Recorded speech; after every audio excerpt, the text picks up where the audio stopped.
This is a Polestar 2. It's one of the most technologically advanced electric cars. Do you even need to touch the brakes? No. And today, I'm gonna take a driving test in it. I've still not pressed the brake, guys. I'm having too much fun in this car. I want one, not for environmental reasons. What do you spend a week on fuel? £7. No way. No, you do not. I promise you. I know someone that was robbed mid-lesson. With the student driving? Yeah, the student was driving. So, wow, that's crazy. I'm at Coventry Driving Test Centre, one of the most requested test centres by you guys. And for this one, I've got some help. Hi guys, so my name's Darren. I'm from Smart Driving TV and I'm a local driving instructor in Coventry. Why is Coventry so hard? I think that it gets a lot of stick for the roundabouts. That's going to be what everyone hates. The test centre's not anything to write home about either. It's very simple. There's just a waiting room, a car park with slanty bays and a toilet. I'm going to give it like 4. I've seen worse, but it's not anything special.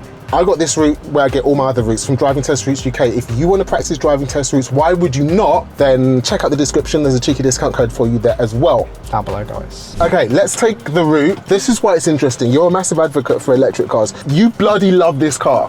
I do love this car. I've only had it recently. It was between this and a Tesla for me. So you're going to convince me why electric cars are great, why the future is electric. Okay. And I'm going to tell you the only reason why I couldn't get an electric car. And I'll tell you that in a minute. Let's set off and get on with this route. Right. So hopefully I'm going to pass this route and do really well. But honestly, I've never been here before. So is that regen braking? Yeah. It's so hard. You can have it lower. Do you even need to touch the brakes? No. If you time it right and you drive right, you could just drive with your right foot. Yes, that's what I do. But one pedal. Yeah, why would I need to press the brake? I'm just wearing them down. It's using the motor to slow down, right? Yeah. So you get electric back into the system. Exactly, and less wear and tear on the... There's so many benefits to an electric car. Like, that's mad. It will take a little while to get used to that. But what's the main benefit to having an electric car? Like, as a learner, as an instructor, or once you pass your driving test? Okay, so I think one of the main benefits of electric is that it's way cheaper to run than... Oh, is it? I thought that was before, when it first came out, but now it's the same price? Yeah, like electricity is cheaper than petrol. There's less moving components, less mechanically can go wrong. Obviously, it can have bigger issues like the battery, but most of them come with really good warranties on the battery now. So if the battery goes wrong, they'll just replace it? Most of the time, yeah. They have like 100,000 miles or 120,000 miles. What about that mad e-waste though? Like, we're just putting more batteries, massive batteries into landfill. True. I mean, if we're comparing it to the latter, which is burning fossil fuels into the environment. Which one's better? I'm not an environmental specialist, but I'd have to assume that the batteries cause less damage than putting fumes into the environment.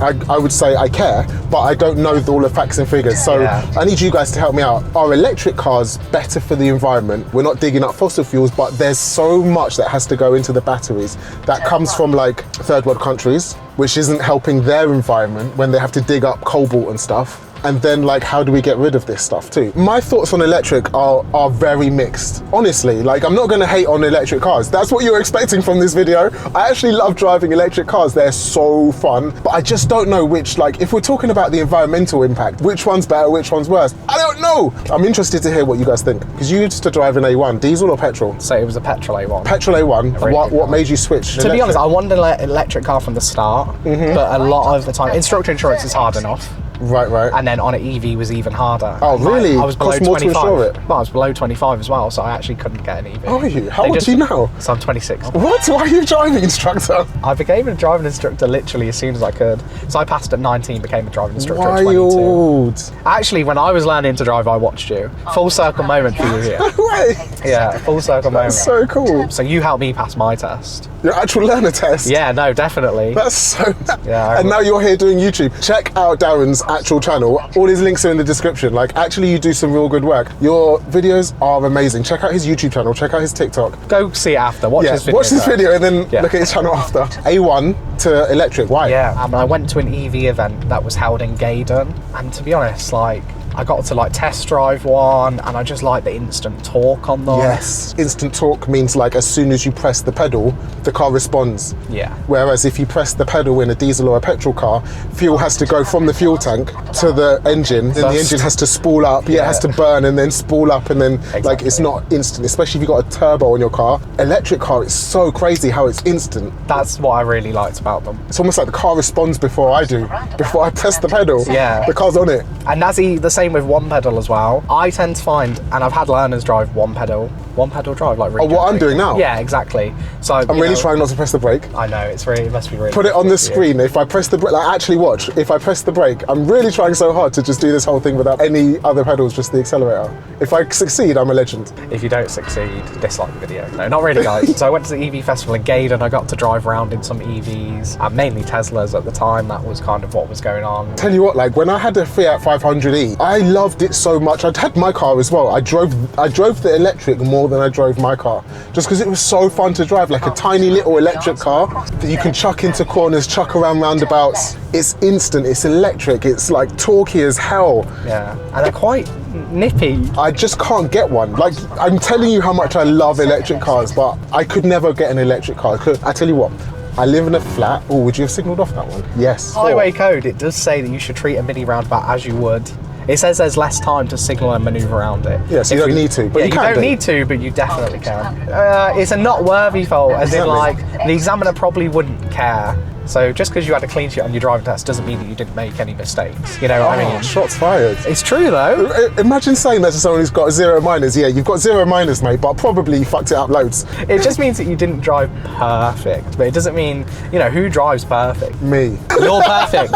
Okay. I can't even say that with a straight face. There must be a clip of you somewhere doing something horrendous on the road. Okay, I've got a video how to do the perfect driving test. 10 minutes into the perfect driving test before I made a mistake. I don't think I forgot to signal there, did I? Damn, and I said I wasn't going to restart. If you want to watch that, it's here, or watch it after. If you took away my bath and gave me an electric, I wouldn't be that bothered. And I don't think I'd get bored of it. But then the problem comes when it runs out of battery and you've got to charge it.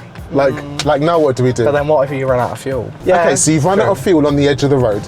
You've walked to the petrol station. True. You've bought a jerry can, filled it up with £5 of fuel, and then you put it in the car and now you're good to go. Good to go. But an electric car, and tell me if I'm wrong, takes hours to charge it. Depends where you are, but generally, yeah. It depends on chargers. Now, to be honest with you can get a solid amount of charge in a couple of minutes. A couple of minutes? If you're at a fast enough charger, yes. Really? Yeah, like a 150 kilowatt charger.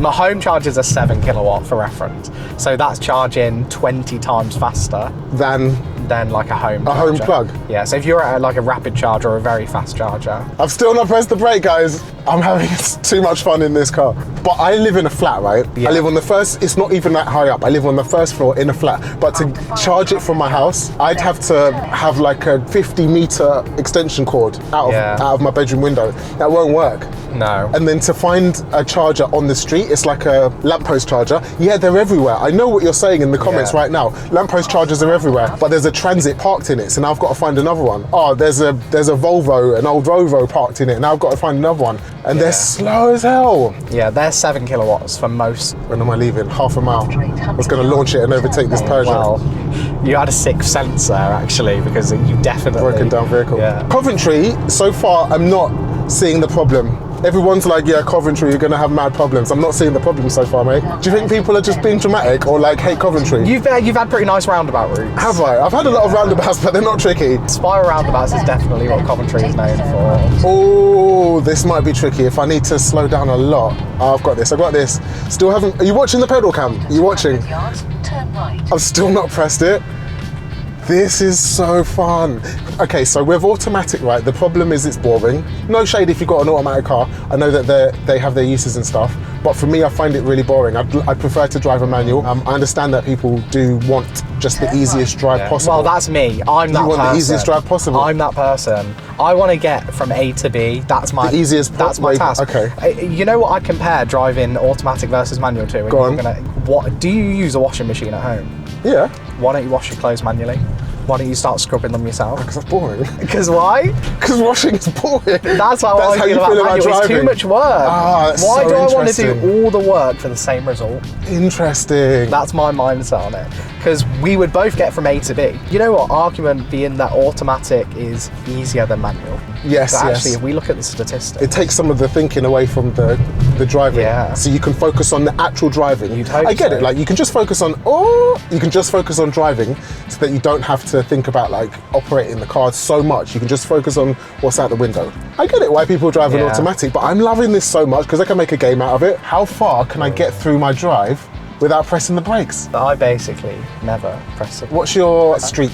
My streak? Yeah, no brake streak. Oh, it has to be here to Liverpool. Here what, on the motorway? Yeah. And you do slip roads? Yeah, all of it with just the gas pedal, because it stops itself. So wow, that's crazy. If you're able to time it and you're planning ahead. My brain's fizzing so hard to make sure that I plan so far ahead that I'm not having to brake. This is so fun. If I moved house to the country, I'll put it out there right now, I had a driveway, I'd get an electric car, 100%. I'd also have to have a petrol car so that if I wanted to drive from, I don't know, London to Manchester, I'd be able to get there without stopping. Because that would piss me off. You could defo go London to Manchester. Without stopping? You'd probably have to charge in Manchester. It depends on the range. Some electric cars now have like a 400-mile range. What's the range on this? This is like a 300 to 350. But giving lessons is like so good in it. From a driving instructor point of view, locally urban areas, this is so fuel efficient. So what do you spend a week on fuel? £7. No way. No, you do not. I promise you. £7? Yeah. So I'm with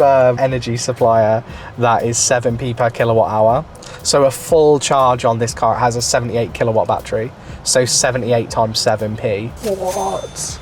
But that is crazy. I can't believe that. Oh, I'm blown away. I would have one immediately if I had a driveway. Well, to be fair, with that 7p rate as well, you only get that overnight. Fair, I'm charging it overnight. Yeah, that's exactly what my mindset is. So what you guys expected this video to be was this guy who normally slates automatic cars to be like, no, don't buy an electric car because that's not fun. I love electric cars. They're the best. Are you guys sold? Would you prefer to pick an instructor with an electric car because it's going to be better for the environment? Are we thinking that deeply into it?